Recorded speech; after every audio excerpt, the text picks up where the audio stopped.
What is this project and why has it captured our imagination like this? Well, it's so simple, it's hard to explain. It's just a golf course, but we play indoor. So I've played well, I'm Canadian, so the winter is even longer than in Chicago. And when I finish my season in October, I'm a single digit handicap, a pretty good golf player. But when I start back in May, I play left, right, hook, slice. So, uh, golf is a tough sport and it's fun. It's my favorite sport. I'm an ex-hockey player and everything, but golf is my passion.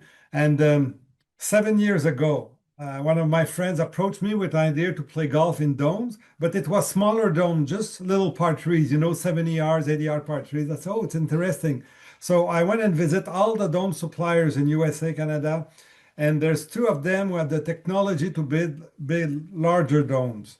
So we work with those two companies for 7 years. We developed the technical aspect of the project, the golf course with the golf architects, the artificial turf. It's all artificial turf, trees, everything, and the financial aspects since 2 years. And now we're just ready to launch the project. We want to play golf all year long, day and night. It's as simple as that.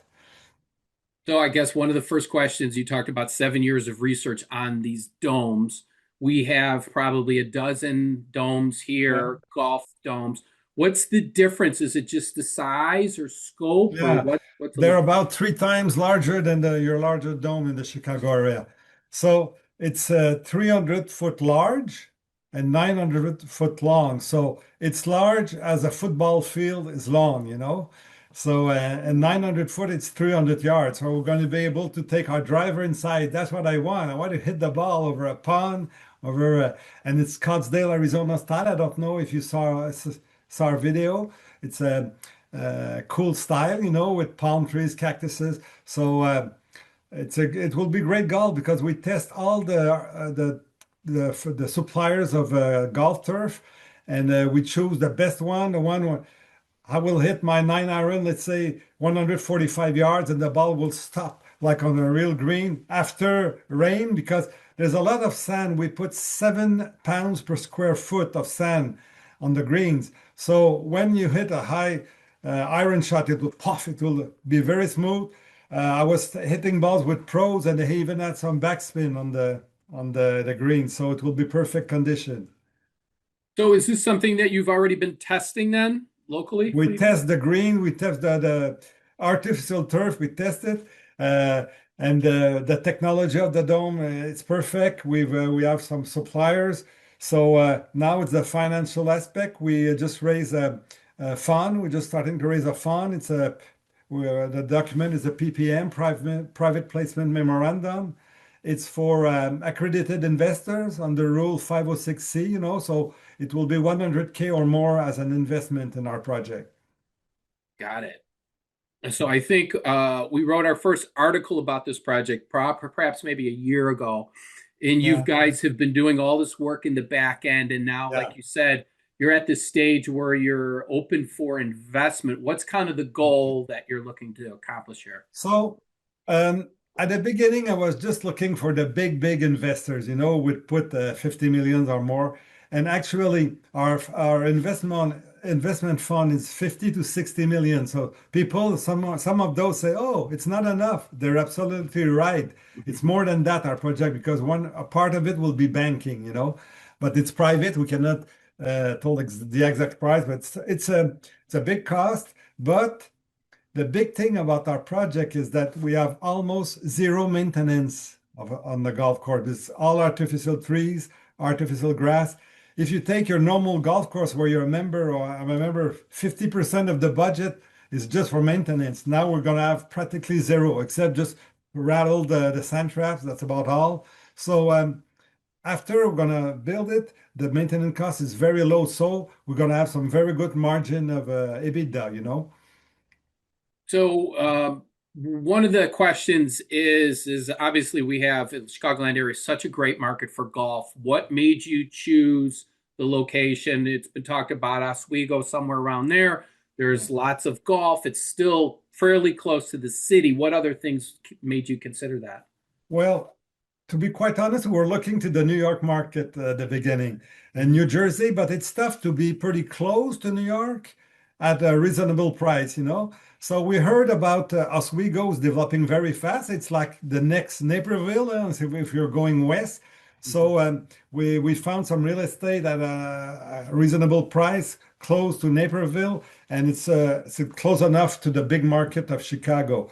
Because if you go downtown Chicago, it will be in first of all, to find 60 acres would be impossible, except if we go on the golf course. We're discussing right now with some golf courses because I think the best spot for our project wouldn't be a farmer's land. It will be a golf course, like let's say 27 hole golf courses. We would convert 9 holes into our project, and the other 18 holes will stay like that. So I think it will be the perfect spot. The zoning would be already approved on a golf course. So we're talking with some people in the Chicago area because we really think the best place will be a golf course. That makes great sense. Now, watching the videos that you have posted, you're able to see and get that idea of what it would be like. And I think that's what's captured the attention of so many people. From your perspective, what is that you want golfers to feel when they get into that first dome and they get ready to hit that first shot? Well, first of all, when you enter a dome, even if it's a smaller dome, we always say the same thing. Wow, it's big, it's cool. And it's just a soccer dome, you know, and it's about 1/3 of the dimension. When you're going to enter Megalodome Golf, you're going to see all those palm trees, cactuses, beautiful golf course undulated. 900 foot long, 300 foot large. The interior of the dome is blue like the sky. So people will get crazy about it. I'm already crazy about it and I didn't play it. So it will be just fun. Play golf, have a beer after your game like a normal golf course, but you'll be in January. Now, Or I even think. in the summer, it's raining a lot, in Mhm. Chicago. Sometimes you want to play at night. Let's say you have some kids, Walter, and they get to bed at 8:39. You can go play nine hole golf with me and get back to your lovely wife at 11 o'clock. It will be perfect. So the market is ready. All the other sports are playing indoor except golf. And I have nothing against virtual golf. I go there on the winter time, but it's not that fun, to be quite honest. Is there anything that's currently out there that would give the same scope to the size of these domes that you're talking about? Because I think we're No, familiar with the ones we currently have, but three times the size. Is there no, anything else out there now that's that big? no, sir. No, sir. Okay. So you'll have the feeling if you're at Scottsdale, Arizona, you're playing, executive golf course. It's six par threes, three par fours, but the only thing there's a dome over it. Gonna have Mm. a publicity on the side of it, on the domes. Gonna have a logo. Our logo is 300 foot long. So imagine all the planes, the drone will see it, and we could have some publicity, tailor-made, I don't know, a Titleist, if they want to put publicity on it. So it will just be great. And you just saw the clubhouse. The clubhouse is between two domes with large bay windows. So we're gonna see inside the golf dome from the clubhouse. Speaking of the clubhouse, obviously with the clubhouse, then you have food and beverage. When you guys are running your financials about this, and I'm sure this is all available for the potential investors, Yeah. what percentage of that investment or the revenue comes from, say, clubhouse business or maybe events versus golf? We've put a number, but a very low number. It will be higher than what is to me because we'd like to have a lease with a big chain restaurant. It will be better for us because operate a restaurant is a tough thing, eh? But if you Mhm. have a lease with a specialist, they're gonna do their money. Same thing for the pro shop. We could be partnership with a big pro shop. For example, like PGA Superstore. And would be affiliate with them. They will pay a rent to us. So I think it will be that way that we're gonna work. We just have put some numbers with very conservative numbers for all the other revenues. I think one of the domes that you have listed is for practice. Is there a Yeah. driving range component to it? Did you saw it? If you didn't saw it, I can take the screen and look at it with you. Yeah, that'd be great if you could show it. Yeah. Let me see the. I'm more used with the Teams video, chat, React, share. Okay, I will share here. Nice. Yes. Send request to share. Got it. So now. Do you have my screen now or I do not see it yet. okay, I made a request. I approved your Oh, request. okay, screen. Now I think you're gonna have it. Share. There it is. Okay, I'll just take rapidly. You see on this picture is the clubhouse who's Yes. between two domes. In the right side, it's the first dome, golf dome, and then on the left side is the practice facility. So from the dome with large bay windows, we're going to see 900 foot right, 900 foot left. It will be cool in the middle of winter. So let me just take I will show you the four domes rapidly. That's the first dome. Right? It's a par four and two par threes. And par threes over the water is always a good challenge. Even for Hmm. professional, it's always fun. We got a lot of it. And then the second dome is four par threes, different length. Two of them are over the water. And the third dome, I love it.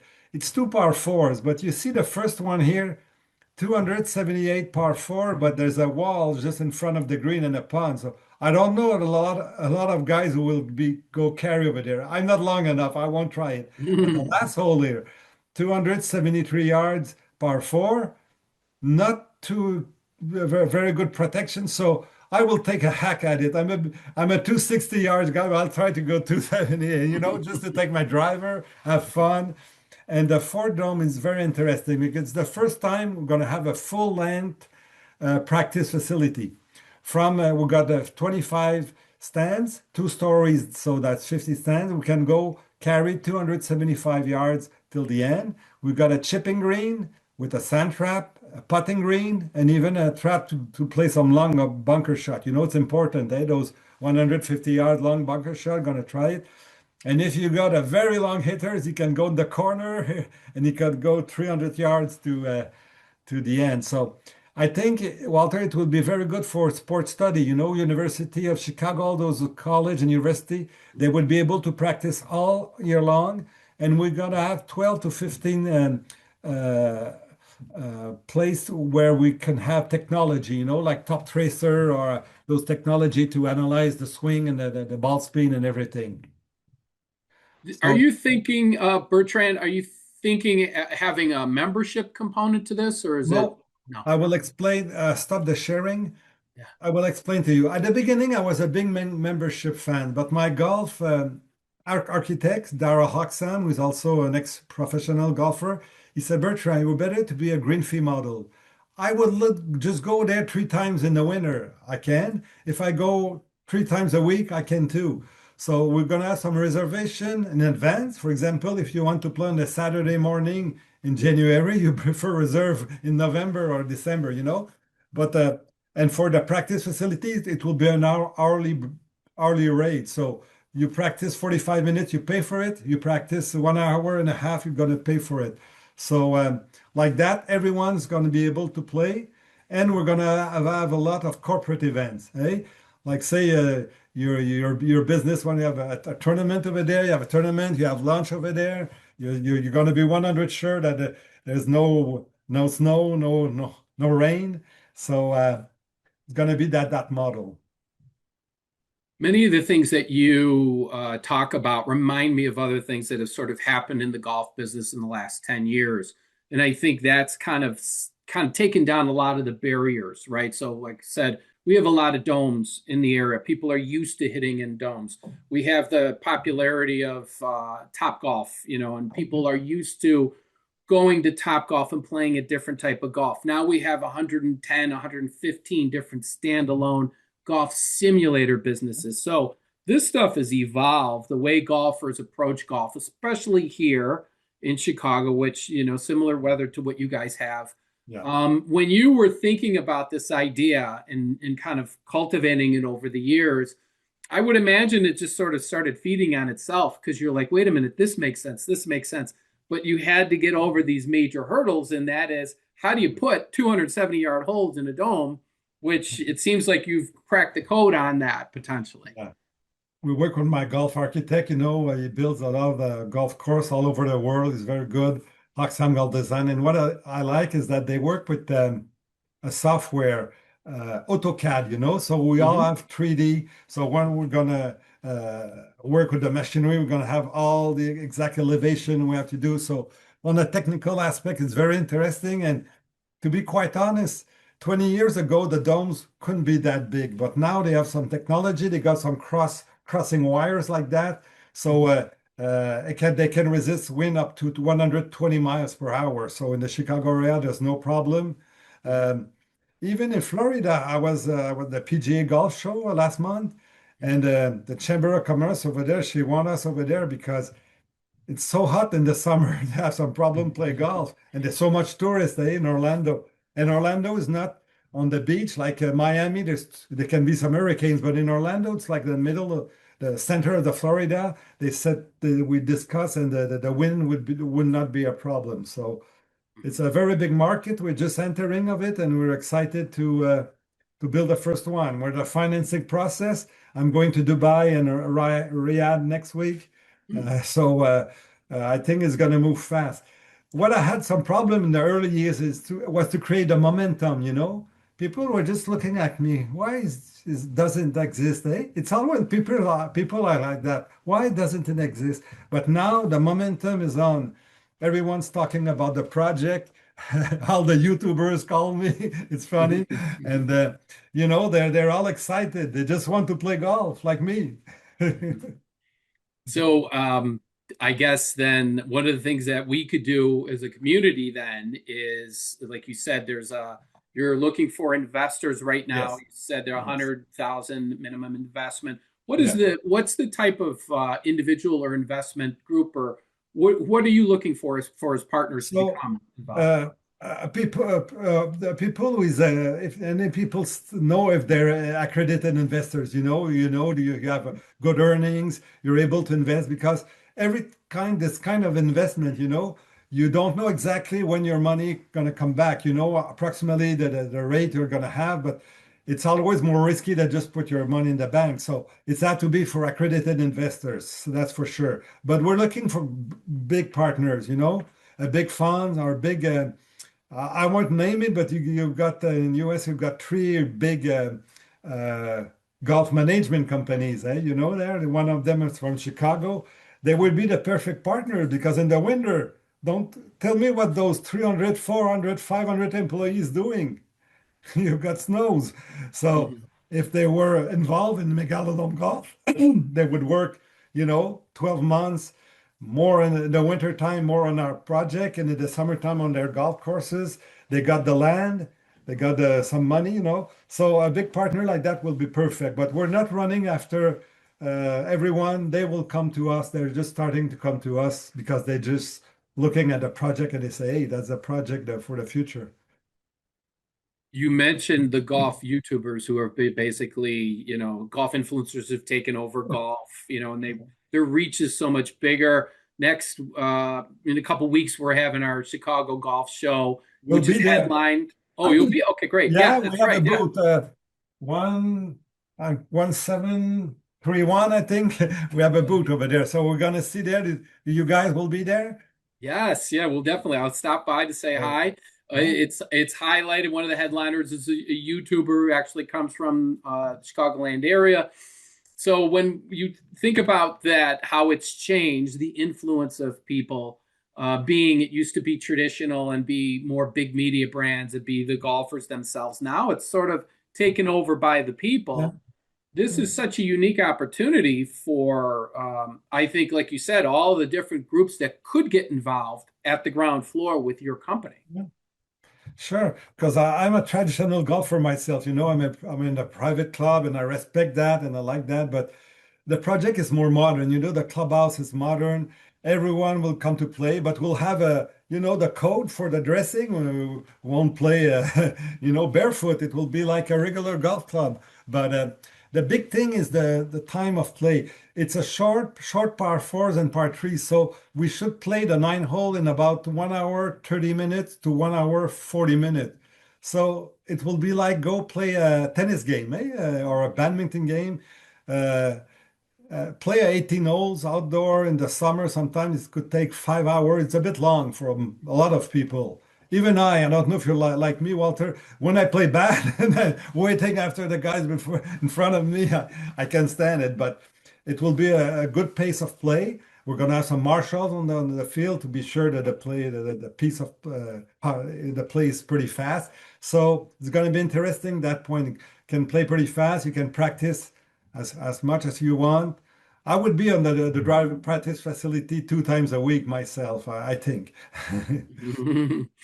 So to finish up, last question then, we've talked about how this has captured the attention of our audience and that people are so excited about this prospect. You've been working on this. You've kind of gone over the challenges to be able to build a dome like this, how to drive revenue, how to get investors. What's the thing that kind of keeps you up at night to make this thing actually happen and get it ready by, I think your target was like 2027. Yeah, right now it's the investment part, you know. I don't know how many months it will take to raise the money, but we can go by phase, you know. Perhaps we're going to do the phase one, the practice facility, and then the first dome, phase two, and the phase three would be four dome. If the financing goes fast, we're going to build the fourth dome in the same time, you know. So I'm not sure of that. All depends of the involvement of our partner, financial partner. But right there, the momentum is so hot. I think it will go pretty fast because it's cool, and the return of the investment will be very good because, like I said, there's no maintenance on this golf course. So the EBITDA will be very interesting.